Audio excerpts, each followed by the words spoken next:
Ah yes, the Game Boy Advance SP, the console most commonly brought to playgrounds in my childhood, maybe only sharing its spot with the Sony PSP. But for me, the Game Boy was where it was at. I spent a non-negligible percentage of my childhood playing Pokemon on my friends' Game Boys, which also made me wish for my very own console. Unfortunately, by the time my parents were finally willing to buy me one, it was already discontinued. We managed to find a German copy of Pokemon Sapphire, my favorite game at the time, but the problem was, how am I going to play it? Luckily, the solution appeared in the form of this little specimen.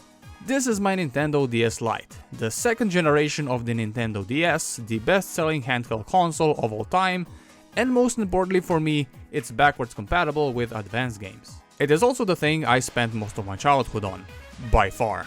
I played it so much that I eventually wore out the A button and also the upper screen started fading. It was then replaced by the Nintendo DSi XL, which I also played a lot. As I grew up and got into other interests, I only played from time to time. I would also buy a used console and a game here and there, eventually accumulating this little collection. But today I want to show some love to the reason that started it all, and get it all fixed up and cleaned. This is going to be my first time working on any sort of proper electronics, so let's see how it'll go. Here is our man. We also have a couple of parts here that I have acquired. Placement top screen. The buttons. We are missing this, so I have decided to purchase this little slot. I have also purchased a replacement shell because I thought this one is pretty worn out. It has been dropped on the floor a non-zero amount of times, so there is a little bit of dents here and there.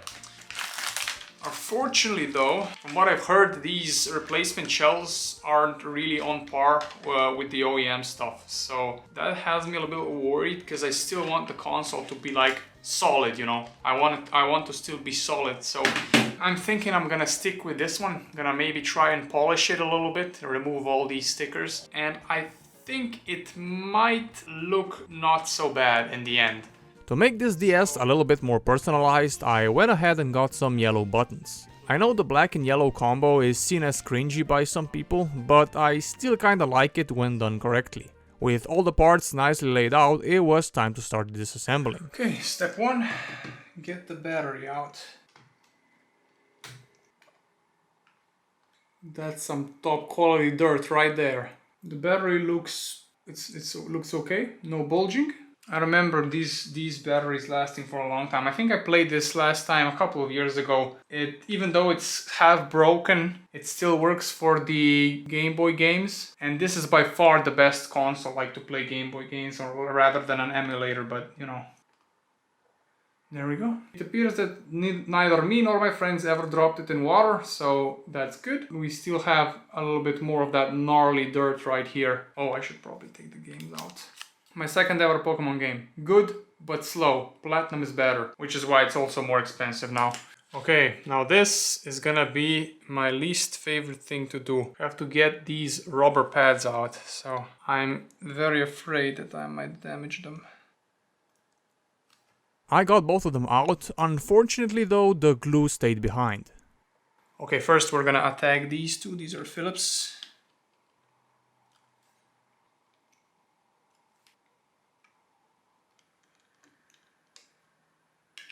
Tri-wing time, baby. This means we've reached the border where Nintendo said no more touching. The grimiest screw known to man.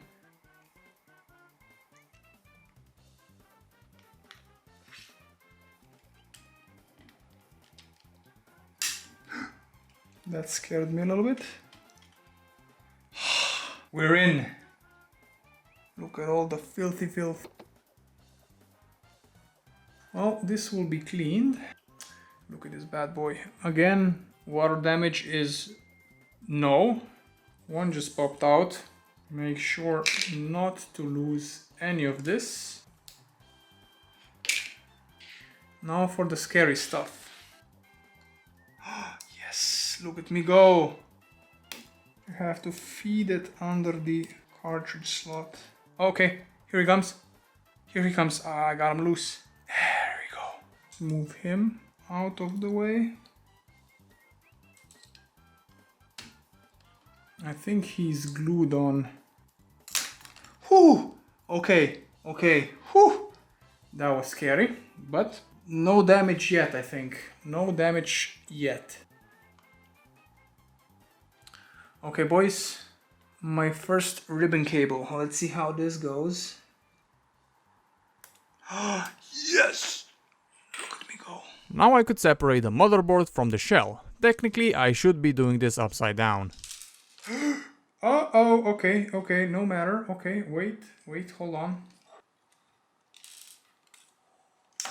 I want to see what happened with the A button. Also known as... Ah, that's what happened. One of them's broke, and there is no more sponginess then. I have... Where is the Y button? Here he is. Y. With a couple more ribbon cables, which were a bit trickier than the first one, the motherboard was free.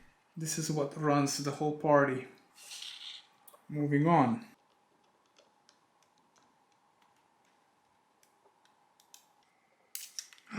Holy moly. That was intense. I might make it look easy, but feeding a twisted ribbon cable through these holes actually took quite some time. There are 4 rubbers covering bolts. Sorry Dialga, I'm just gonna have to get this off.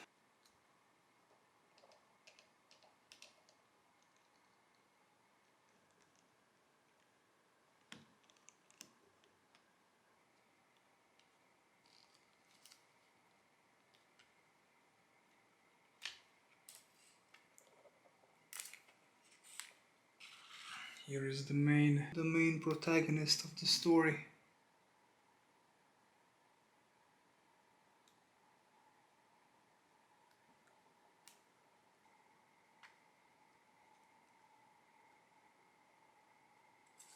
Oh my god, it really was on there good and tight. I'm being a little rough here because... Ooh, magnets. How do they work? Take this microphone out. Yucky, yucky, yucky. Okay.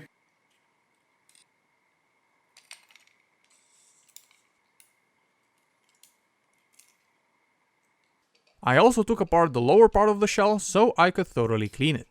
So what are you? What is your purpose? Into the pile you go.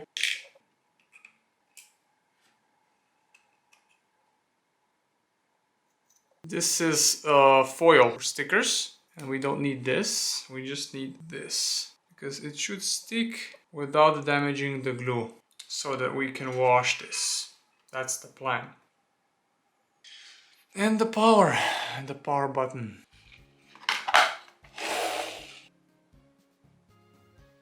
Now that everything is disassembled as much as it can be, I took the plastic parts to have them thoroughly cleaned. But first, I had to remove the stickers. I'm weirdly sentimental about this stuff because I remember exactly where I got them from. I was also considering keeping them on, but then again they are super worn out and don't look good at all. And while it's good to remember the good times, at the same time it's also important not to live in the past. While I'm cleaning this, I'd just like to say that the main purpose of this quote-unquote restoration is to have a console that I want to play, and while I'm trying to make it look as good as possible, function is my main priority. Which is why, like I said, I'm keeping the original shell. I'm saying this because a couple of years ago there was a big restoration trend on YouTube, where people were quote-unquote restoring various items purely for the reason of it looking good. Which was a bit bizarre. I saw all sorts of weird things done to electronics, and don't even get me started on vehicles. So anyway, to get the outside of the shell looking shiny again, I gave it a little rub with some medium car polishing compound, and the results were surprisingly good. Holy moly. I didn't take out the super deep ones, but like... It is a lot shinier than before. Holy moly. That's enough.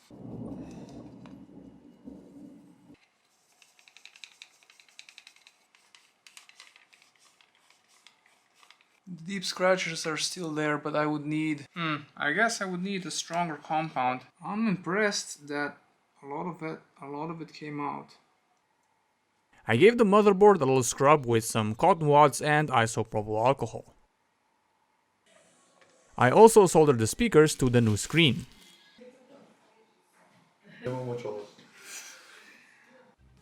And so all the parts were ready to be put back together. And going with the reverse order of the disassembly, I started with the upper part.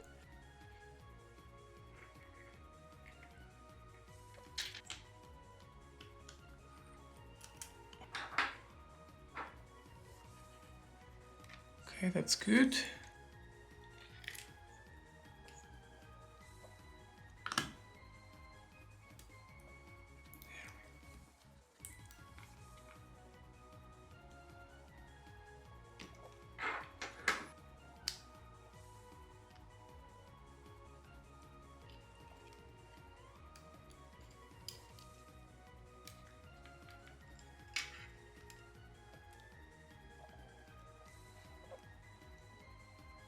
Now this should open. Yes, baby! The motherboard. Gently now. Mamma mia. I did it! Time for our special little modification. Ooh, look at them. So nice and bright. And this one looks way nicer than the aftermarket one. However, this one is yellow, Your Honor. Commence insertion.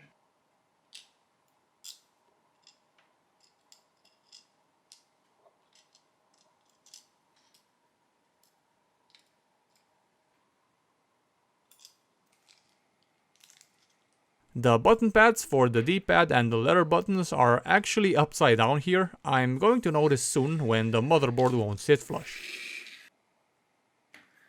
Another not so fun part.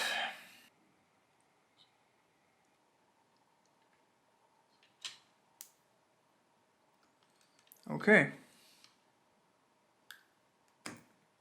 This one was nice. This one was not a problem at all.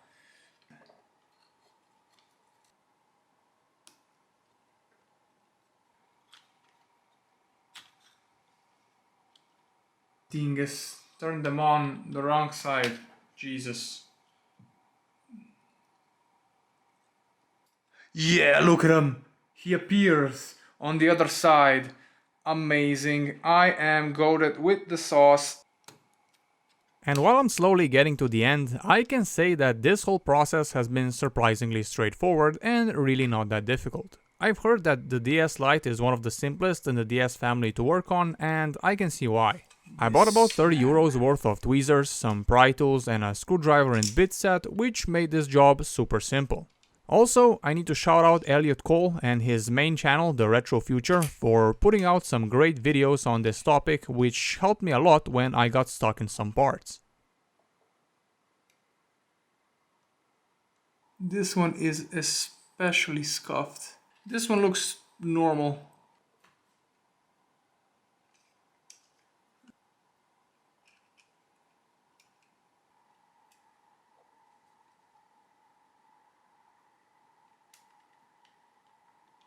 Now that it's reassembled, it's time to start it and see if I'm going to have to do it all again. Moment of truth. Full beans on the volume. Okay. That won't be necessary as everything works. The new screen works as well as everything else. I have also tested both game slots and they both work perfectly. Ah, the nostalgia. My only complaints are the buttons, which feel kinda off. The DS Lite buttons, as well as the 2DS ones, are in my opinion the worst feeling anyway, but these feel even spongier. Don't know if it's the pads or the buttons themselves, but I gotta try playing for a while to see if I want to go back to the old ones. Otherwise, I am very happy with the end result. I'm hoping you enjoyed this video. I'd love to hear some feedback what you thought about it, and I'd love to hear your DS and Game Boy stories. Which one you like the most, which one do you have the fondest memories of, stuff like that. For now, like always, I'd like to thank you all for watching, hope you enjoyed the video. If you want, you can get yourself some stickers, and I'd like to wish you a great rest of your day. Now if you'll excuse me, I have some games to play.